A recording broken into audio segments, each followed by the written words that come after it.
va essayer d'aborder un petit peu cette série TD, donc la fin de la série TD 2, ou la une, je ne sais plus comment l'appelait, la deuxième en tout cas. Donc, l'idée de cet exercice-là, c'est de reprendre quelque chose, je finis le chapitre 2, qu'on avait fait sous forme de remarques.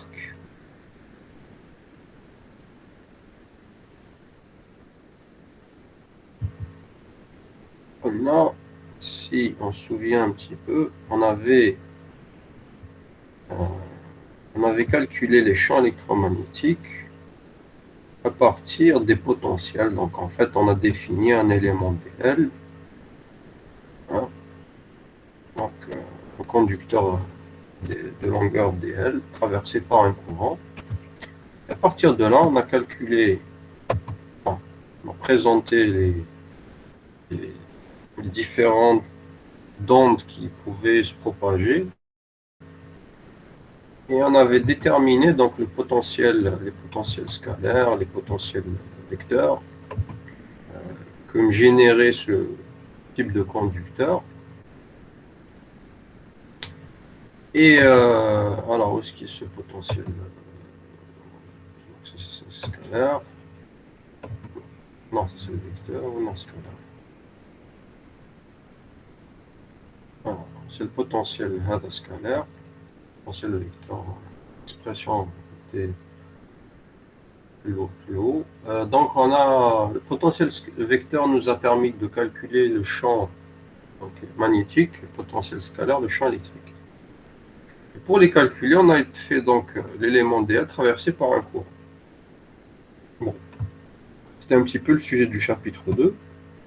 On avait fait une remarque qui consistait à dire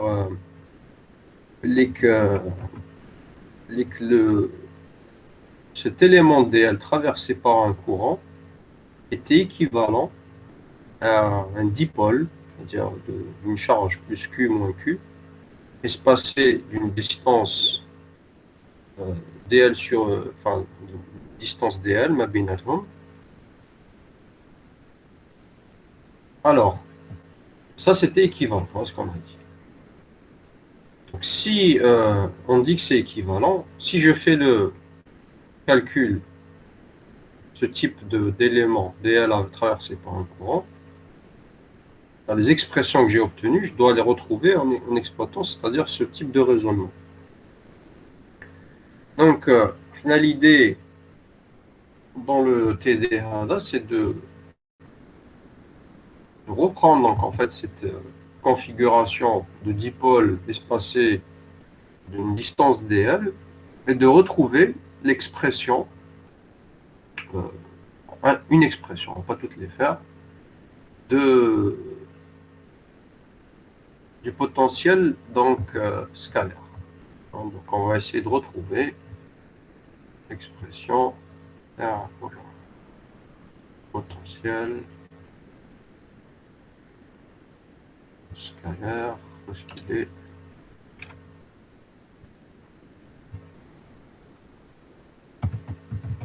Voilà. Essayer de retrouver cette expression. Donc c'est ça un petit peu le but de l'exercice, donc pour vous présenter un petit peu la chose. Donc on va lire. Donc là on dit qu'on a deux charges Q1 et Q2 sont portées par l'axe OZ.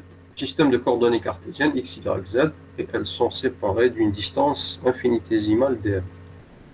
Ces charges sont à variation sinusoïdale de la forme, donc on me donne l'expression de forme de variation de Q1, qui est Q0 exponentielle j oméga t, et Q2 est égal à moins Q0 exponentielle j oméga t. Donc ce deux charges opposées en signe, dans la même fréquence. Elles se trouvent respectivement aux coordonnées, donc 0, 0 plus dl sur 2, donc ça c'est l'axe des z, et 0, 0 moins dl sur 2. Donc, la première question dit les distances séparant ces charges d'un point d'observation P étant R1 et R2, représenter le dipôle électrique ainsi formé dans le système de coordonnées sphériques. Bon. C'est très simple, en fait, ça reprend un petit peu ce qu'on a fait en cours. Il s'agit de faire cette représentation-là. J'ai placé ma charge donc, sur l'axe des Z en coordonnées qu'on m'a donné, la charge négative sur la coordonnée qu'on m'a donnée également, et donc j'ai ma présentation de coordonnées cartésiennes, et là je vais mettre tout ce qui concerne mes coordonnées sphériques, c'est-à-dire θ, phi et r, donc r étant qui est la distance qui me sépare mes charges Q de ma distance d'observation. Ça c'est r qui sépare mon point d'observation de l'origine, R1 qui me sépare mon point d'observation de ma charge plus Q, et R2 c'est ma charge moins Q qui est séparée de ma distance, de mon point d'observation P. Voilà. Donc globalement, il s'agit de refaire cette représentation en mettant en place donc θ, phi, les différents éléments donc, des coordonnées sphériques. Donc ça c'était pour la première question. La deuxième question, on a exprimé les potentiels retardés. Donc retardé, il y a un retard. Ça veut dire fonction du temps. C'est-à-dire à l'instant t0, je suis au niveau de mes charges Q1 et Q2, et à l'instant t, je suis au point P. Donc ça, il s'agit de déterminer les potentiels au point P. Et ça, ces potentiels-là sont retardés parce qu'ils ont été générés à l'origine et je les observe au point P. Donc, exprimer les potentiels retardés phi1, donc qui est pour la charge Q1, phi2 pour la charge Q2, créés par chacune de ces charges en un point d'observation P, de coordonnées r, θ et phi. Puis sachant que dl est très petit devant R1 et R2, écrivez le potentiel résultant. Donc ça veut dire le potentiel scalaire total.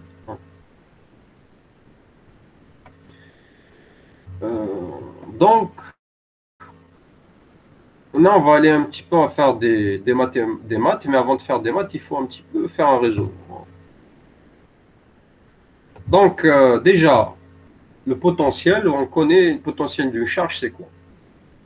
L'expression d'un potentiel d'une charge, elle s'exprime comme ceci. Donc, c'est Q sur 4pi epsilon R, de manière générale. Ça, c'est l'expression du potentiel. Vous l'avez vu ça en électrocinétique avant, ou en électrostatique. Et vous l'avez vu avec moi, on a abordé lors du chapitre, c'est-à-dire le premier TD qu'on a fait.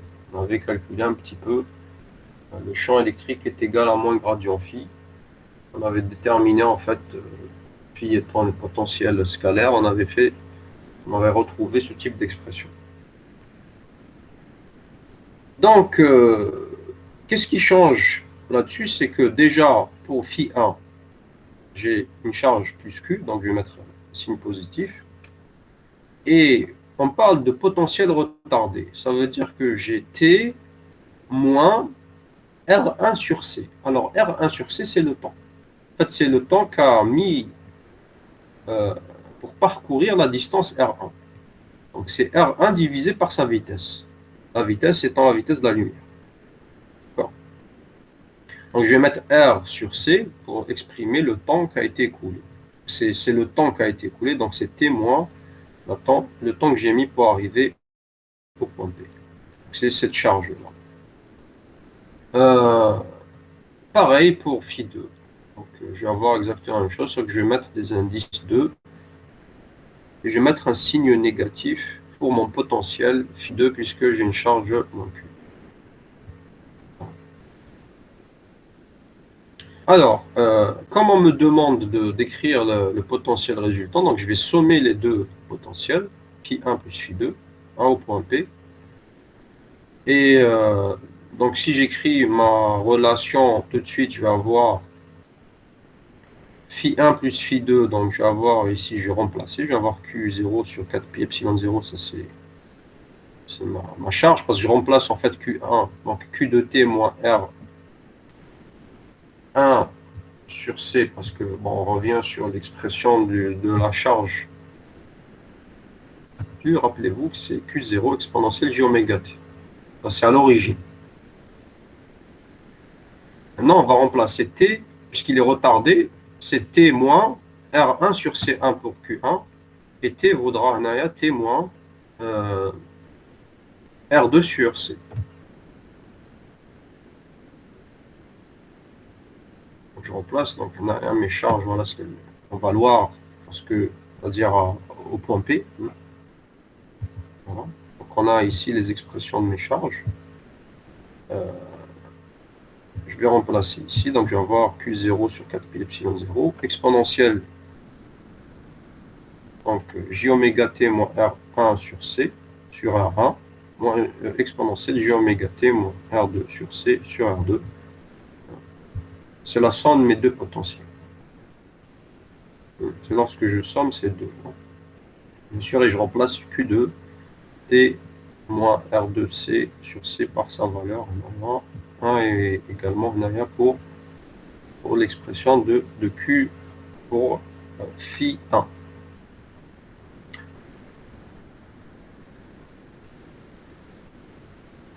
Là-dessus, techniquement, je m'arrête. Maintenant, pour avancer, il faut que je fasse un certain nombre de raisonnements qui consistent à prendre ce graphique-là et à dire qu'à grande distance, on peut dire que dl est très petit devant grand R. De ce fait, qu'est-ce qu'on va faire? On va projeter. Donc, R1, qu'est-ce qu'il vaut? Il vaut dl sur 2 cosinus θ. Plutôt, R1 vaut R moins dl sur 2 cosinus θ, comme je l'ai écrit ici. Et R2, il vaut R plus dl sur 2 cosinus θ. Hein, puisqu'on va, pour avoir R2, il faut sommer cette chose-là. Bon, il faut dire qu'à grande distance, θ, les différentes θ en arrière, sont pratiquement égales pour pouvoir écrire ça. Donc, on remplace directement R1 et R2 par leur valeur dans mon expression. Donc, vous voyez R1 place par sa valeur, R2 par sa valeur, l'amplitude, et la phase aussi, je vais remplacer les choses. Donc, je vais remplacer R2 par leur valeur et R1 par sa valeur. Alors, lorsque je vais arranger un petit peu mieux cette expression, je vais sortir tout ce qui est en commun, extérieur, donc Q0 exponentielle J oméga T moins R sur C sur 4pi epsilon 0. Et je vais garder tout ce qui est en fait n'est pas commun, c'est-à-dire je ne peux pas simplifier. Donc il y a notamment les exponentielles, et donc c'est au dénominateur, je ne peux pas faire grand-chose. Bon, on va mettre en même dénominateur commun déjà, et lorsque je vais faire ça, je vais obtenir ce type d'expression. Et en arrangeant convenablement les choses, je vais mettre le facteur, je vais factoriser par R. Je vais donc avoir multiplié par exponentielle positif et moins l'exponentielle négative de ma phase. Plus dl sur 2 cosinus, je vais mettre en facteur. Et pareil, je vais avoir la somme de mes deux exponentielles dont la différence est un signe négatif. Et lorsque je vais multiplier au dénominateur, je vais avoir R2 moins dl sur 2 sur 4 cosinus carré θ. Voilà. Là-dessus, qu'est-ce qu'on va faire? On va faire déjà des approximations sur dl par rapport à R et par rapport à la longueur d'onde. Alors, ce qu'il faut savoir, c'est que dl est très petit. Donc, ça veut dire que dl est très petit devant R, ça c'est incontestable. Et aussi, il est très petit devant la longueur d'onde. Bon. Si je dis ça, ça veut dire que l'expression oméga dl cosinus θ sur 2c, si je développe un petit peu, donc on a oméga sur c, ça vaut k, on va remplacer k, et k ça vaut pi sur lambda, 2 pi sur lambda. Donc 2 pour aller pi dl sur lambda. Cosinus θ. Comme dl est très petit, bon, 1 sur la longueur d'onde, donc dl est très petit, donc toute cette expression-là est très petite devant 1, parce que cosinus est borné entre 0 et 1. Puisque dl est très petit, ce sera forcément très petit devant 1. Ça, c'est une première chose. La deuxième chose, c'est que une expression exponentielle j, on va dire phi par exemple, ou jx, moins exponentielle moins jx, c'est la formule d'Euler mathématique. Vous avez le sinus x vaut exponentielle jx moins exponentielle moins jx sur 2j. Ça, c'est la formule d'Euler. Donc je vais utiliser la formule d'Euler. Ça veut dire que ce type d'expression, la soustraction de mes exponentielles avec la phase de la même mais elle est négative, une différence, c'est-à-dire de signe, je vais obtenir donc ça sera égal à 2j sinus de l'expression de ma phase. Bien sûr, c'est oméga sur c, donc oméga sur c, ça vaut k, donc je vais avoir k dl sur 2 cosinus θ. Voilà. Donc, à l'expression, on a dit précédemment que k dl sur 2 cosinus θ est très petit devant 1.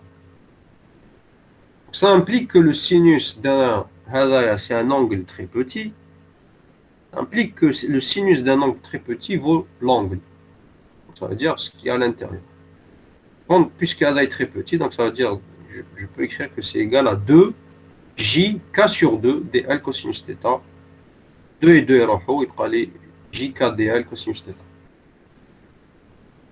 Donc cette formule-là, vous voyez, en faisant l'approximation, enfin en plaçant donc, en appliquant la formule d'Euler et en considérant donc l'approximation suivante, mon expression se simplifie grandement.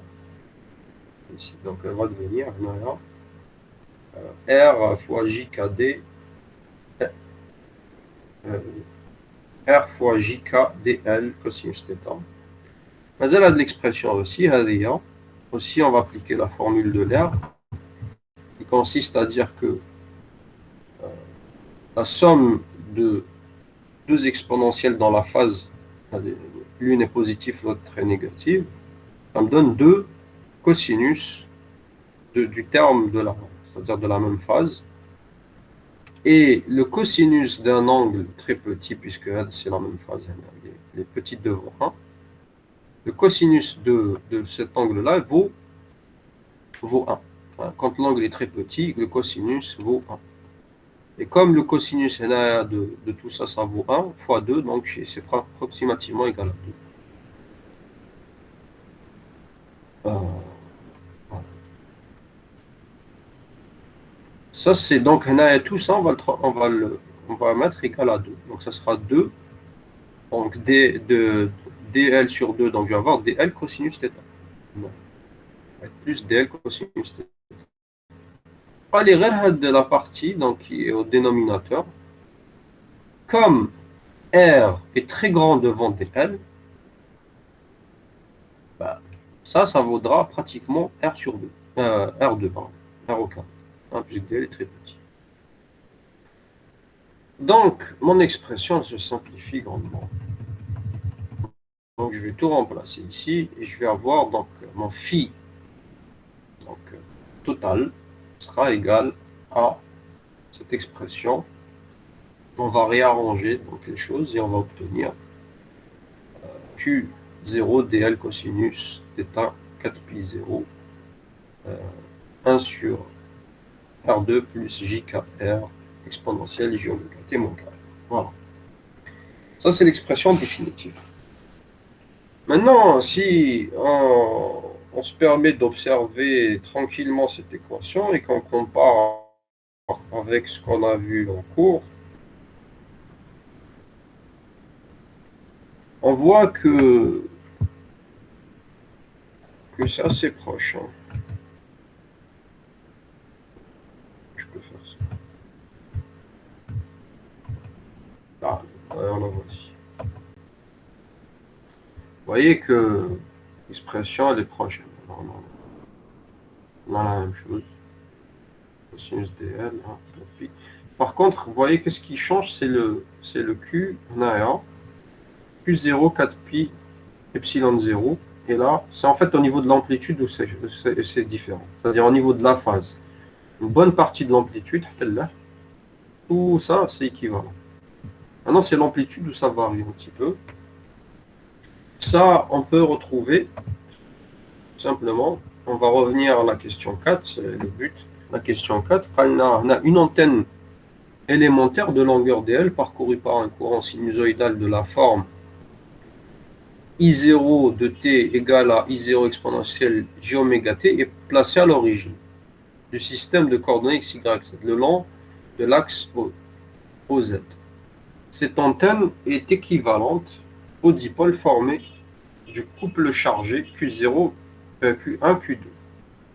Alors, sachant que I égale, c'est-à-dire le courant dQ sur dt, ça on le sait, hein, cette formule on la connaît, la variation de la charge dans le temps.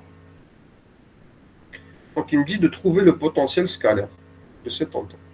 Donc là, il me dit, maintenant je vais remplacer les deux charges par un élément dl parcouru par un courant. Et c'est équivalent à deux charges. Et puisque le courant il vaut dQ sur dt, de retrouver l'expression du potentiel retardé d'une antenne. Alors qu'est-ce qu'on fait? On applique déjà l'expression de I à Parona, c'est I de t égale à I0 exponentielle j oméga t. Et ça vaut dQ sur dt. Donc, si je veux obtenir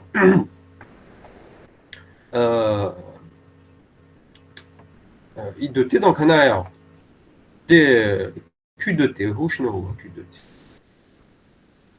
On va dériver Q de t. On a les Q de t, il vaut, voilà, il vaut Q0 j oméga, exponentielle j oméga t. Donc si je dérive Q de t, je vais avoir j oméga t Q de t. Tout simplement. Hein. Et la dérivée de Q de t. Puisque Q de t vaut Q0 exponentielle j oméga t. Donc je vais obtenir j oméga Q0 exponentielle j oméga t. Et donc ça veut dire que c'est j oméga Q de t. Donc I de t est égal à j oméga Q de t. Avec I0 est égal à j oméga Q0. Donc déjà, vous voyez que je peux remplacer dire que Q0 est égal à I0 sur j oméga. Je peux le remplacer. Donc ce qui me ferait moins j oméga I0. Ce qui nous manquait. Déjà, j'ai le moins j, j'ai le I0 qui apparaît avec cette expression. Il me manque d'autres paramètres. Là-dessus, qu'est-ce qu'on va faire? On dit que comme on sait que K est égal à oméga sur C. Donc oméga est égal à KC. Et je remplace dans I0. I0, donc oméga c'est KC. Ici KC. Donc le courant vaudra J KC Q0. Donc par conséquent, la charge, ça vaudra I0 sur J KC. Et ça, c'est égal à moins, parce que bon, quand le J, quand je passe du dénominateur au numérateur, donc je vais avoir moins J. Hein, J étant la valeur complexe. Hein. Je vais avoir moins J I0 sur KC. Voilà, donc j'arrive là-dessus. Après, là, bon, comme je sais ce que je vais obtenir, je vais dire que je vais prendre un Q0 sur epsilon 0. Ça implique que je vais diviser n par epsilon 0, mon expression. Et comme c est égal à donc c'est la vitesse de la lumière, 1 sur mu 0 epsilon 0 racine carrée. Donc on aura c epsilon 0, ça vaut 1 sur mu 0 c. C'est à partir, on a déduit ça de 1. Je multiplie par part et d'autre par epsilon 0, je vais obtenir 1 sur mu 0 c. Parce que... Et là, on a pratiquement fini, donc ça veut dire que Q0 sur epsilon 0, ça vaut JC oméga 0 I0 sur K. Puisque on a remplacé Naya C epsilon par divisé par C epsilon, on va avoir C mu 0.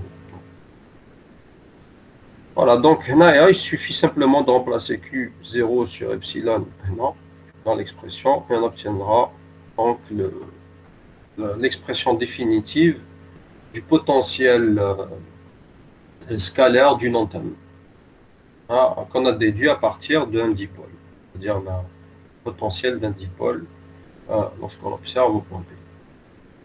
Voilà, ça c'est l'intérêt, c'était de démontrer la remarque qu'on avait donnée dans le chapitre 2. Et comme vous voyez, ce qu'on fait, la démarche TANA, c'est systématiquement, on va essayer pour certains, je vais faire des exercices comme ça, on va démontrer certaines choses qu'on voit en cours. Sinon, il y a des équations qu'on comprendra telles quelles. Voilà. Bon, ça c'est, on a fini pour ce qui est le TD. Est-ce que vous avez des questions?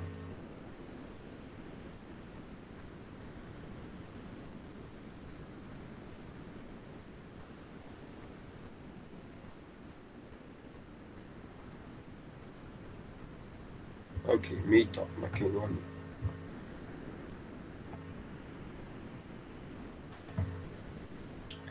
Bon. Pas de questions. Alors, je pense que j'en ai encore pour 15-20 minutes avec vous. Je vais continuer un petit truc dans le niveau du chapitre 4 qui va nous être utile pour le TP. Je vais revenir dessus. Je vais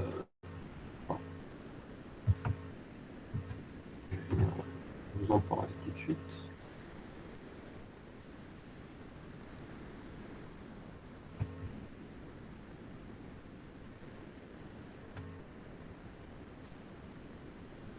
Alors,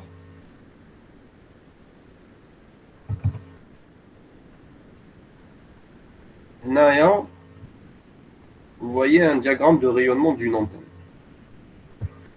D'accord, ça c'est le lobe principal. Alors, ce qu'on appelle un lobe principal, Hadoma, c'est un lobe principal. Ces deux lobes sont les lobes principaux de mon antenne dipôle.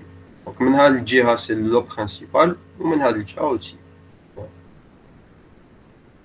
Parfois, vous avez qu'un seul lobe. On va dire c'est le lobe principal. Là, il y a deux lobes, ils sont tous les deux, ils sont principaux. Donc,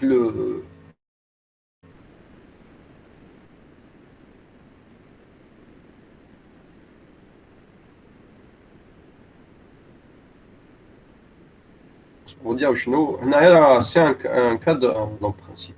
Pour vous donner les définitions. Donc, là, c'est le lobe principal du diagramme de rayonnement.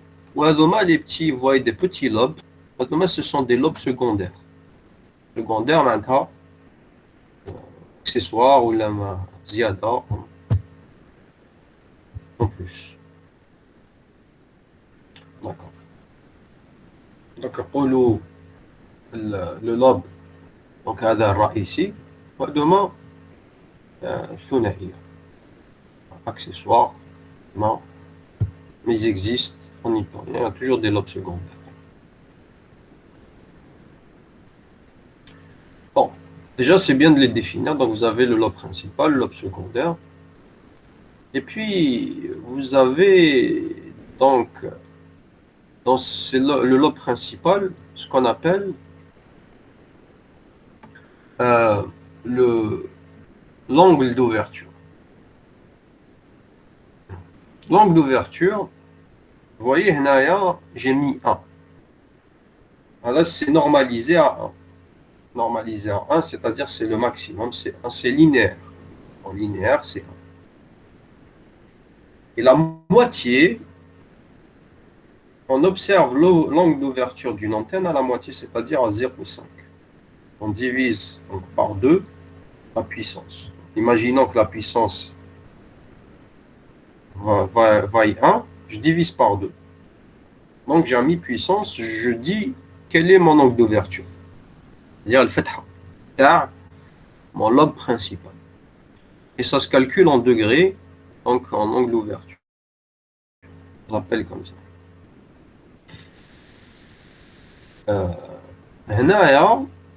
À quoi ça sert ça? Regardez. Moi j'ai ma puissance maximale que je vais diviser par 2. Donc c'est P max, donc on peut être un C1, ça peut être une autre valeur. Donc on la divise par 2. Et là, lorsque je suis à mi-puissance, je regarde l'angle d'ouverture. Vous voyez que plus je m'éloigne de mon angle d'ouverture, plus de cet angle-là, plus ma zone de couverture est grande. D'accord? Donc d'où l'intérêt de définir en fait l'angle d'ouverture. C'est en fait on dit que je définis l'angle d'ouverture à mi-puissance. Et non, ça fait la puissance terrestre. D'accord? Alors, هذه l'angle d'ouverture يسموها عندها اسم تلقاوها مكتوبة هكا θ moins 3 dB ou يسموها ouverture à 3 dB. هذه هكا يسموها. وعلاش 3 dB؟ Parce que très souvent les puissances نستعملوا les dB. Et mais en tout cas 3 dB ça veut dire mi-puissance. Tout simplement, c'est la transformation d'un demi en dB. On va faire le calcul. Alors, c'est le dB à base 10. C'est-à-dire, par exemple, x dB est égal à 10 log de 1 demi, c'est égal à moins 3 dB.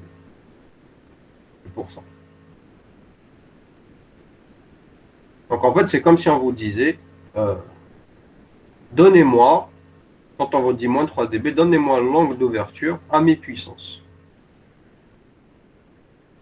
Alors, ça fait quoi? Donc, je fais d'ailleurs ici le calcul.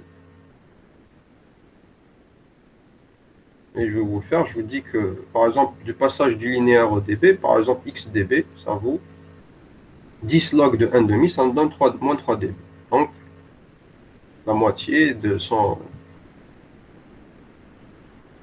Si je le transforme en dB, ça me donne moins 3 dB. Et pour retrouver la partie linéaire, ben, je vais diviser. Donc, je vais prendre 10 puissance, je vais transformer du dB vers le linéaire. Avoir 10, donc x donc, qui est en dB, donc moins 3 dB divisé par 10. Je divise par 10, puissance. Donc 10, ça va me donner moins 0,3 et ça me donne 1 demi. Par exemple, je vais prendre 0,5. Je vais faire logarithme à base 10 fois 10. J'ai à peu près moins 3 dB. Donc voilà pourquoi ce qu'on appelle moins 3 dB. Bien sûr, on va trouver le SMTH, c'est à moins 3 dB. Et c'est pour dire qu'en fait, on réduit la puissance d'un demi. Et c'est quoi la zone d'ouverture? D'accord? Pour définir la zone d'ouverture, ça me permet de définir pour le Blick High la zone que je vais couvrir avec cette antenne. C'est une ouverture à mi-puissance. Alors ça, ça me permettra de... Enfin, j'y reviendrai au TP, c'est pour ça que j'en parle maintenant. Et on en reparlera tout au long de l'année. D'ailleurs, ici, on peut voir, par exemple, pour le dipôle, l'ouverture, derrière moins 3 dB, alors, je fais une ouverture. Donc ici, j'ai une ouverture à 3 dB. Voilà. Donc, si vous avez des questions, allez-y. Je pense que ce sera tout pour aujourd'hui. La prochaine fois, Balak, on va continuer, on va terminer le chapitre 4, mais enfin, on fera essentiellement des exercices. On va essayer d'appliquer, on a suffisamment avancé, faire des exercices la prochaine fois. On en fera un maximum. Je pense, avant de arrêter, alors le chapitre 3, je vais...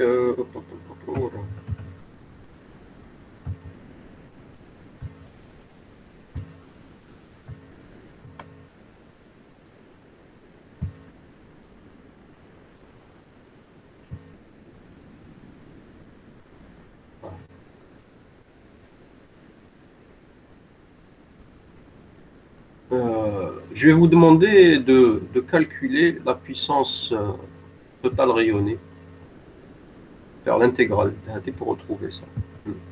En fin de compte, je vais peut-être vous donner un exercice qui va permettre de calculer tout ça. Pour préparer un petit peu la série TD Lightyear, on va reprendre un petit peu la puissance, ce qu'on a fait ici sur les puissances. Je vais vous envoyer ça par email aujourd'hui, Inch'Allah. Exercice à effectuer pour calculer en fin de compte les intégrales et le produit vectoriel. Ça permettra de préparer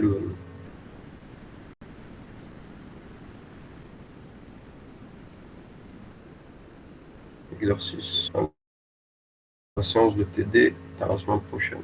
Voilà. Vous avez la liberté pour poser les questions maintenant.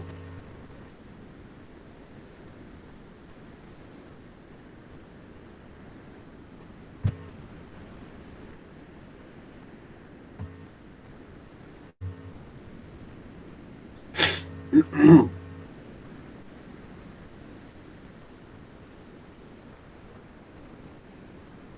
n'avez pas de questions? Tout est clair.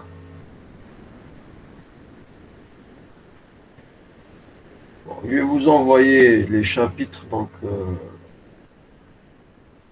je ne sais pas si vous avez en tout cas le 3, je sais que je ne l'ai pas envoyé. Bah, comme corriger les exercices, les demandes Facebook. Après le chapitre 2, je ne sais pas si vous l'avez. Le 3 à la Baliman comme je. Je vais vous envoyer aussi le chapitre 4.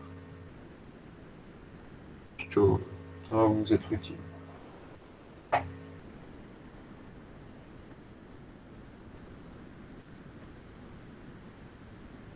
Voilà. Bon. S'il n'y a pas de questions, on peut arrêter ici.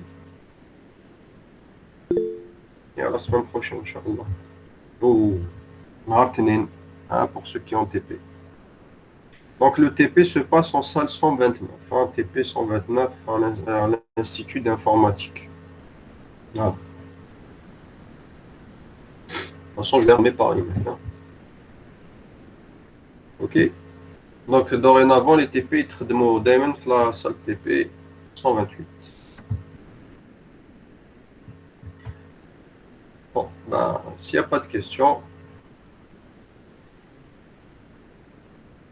je vous dis à la semaine prochaine, Inch'Allah, au revoir.